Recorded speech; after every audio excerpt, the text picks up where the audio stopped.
A group of bipartisan leaders set to discuss their infrastructure proposal with Senate Republicans later today.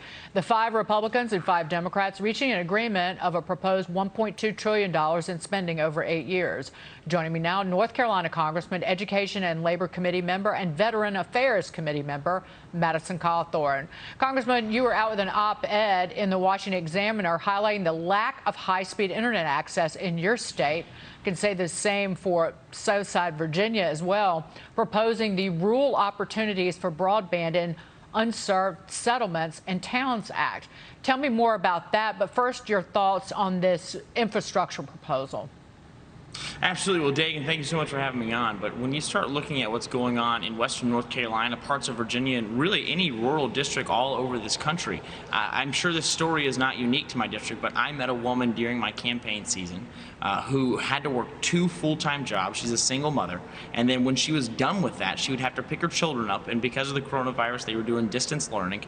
She would then have to drive them for several hours to sit outside of a McDonald's just to connect to the internet so that they can actually complete their homework. We live in the most powerful country in the world, and we have a mother who's working 2 jobs who has to drive hours to get internet access. It's ridiculous, and that's why we've introduced the Robust Act, something that will really incentivize speed to deployment and get rural broadband to counties that need it right now. But you don't see that anywhere in this infrastructure package. Can you get bipartisan support for that? I genuinely think we can. I mean, you look at even some Democratic districts in Hawaii who are very similar to western North Carolina. They have a lot of issues with this. There are some Democratic rural districts in California who have a very similar problem. I think we actually can get bipartisan support on this, as long as they're not busy trying to redefine the word infrastructure to mean electrical car incentives or to mean home care.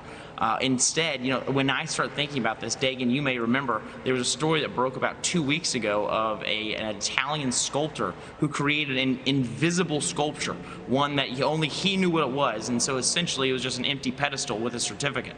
And then he sold it for $18,000. Now, the more I start reading this infrastructure package, the more and more it's starting to look like that sculpture. It's a lot of talk with actually no substance, and it's just going to cost us a lot of money and raise our taxes on corporations and on capital gains. Joe Concha? Congressman, do you see any more movement from Democrats' negotiations in terms of this infrastructure bill? You mentioned before, only 6% of it goes towards roads and bridges. We don't hear a lot about broadband in there, which is, to your point, very important because now we're in a work from anywhere, anytime kind of environment, right? And that includes educating our children to a certain extent. We're talking a lot about inflation today, and printing $2 trillion more will only push inflation higher, I would imagine. So is the price tag on the Biden proposal going to come down, you think, as a result? In other words, are you seeing movement from Democrats saying, hey, maybe there's a little bit too much pork in this and we need to bring it back down to the basics?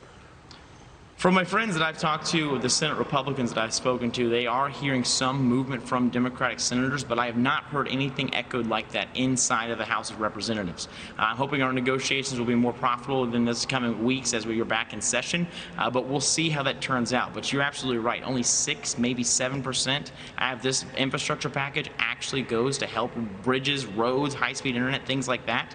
It's a terrible, terrible waste of taxpayer dollars. And I think it's just a sneaky way to raise taxes on corporations, which is what the Democrats truly want. Because if you create more and more inflation, it's just a sneaky way to give more power back to the government, to the people who actually control the currency.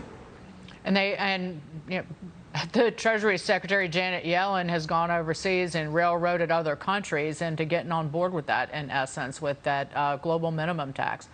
Thank you so much, Congressman Madison Cawthorn. Great to see you. Dagan, as always, thank you.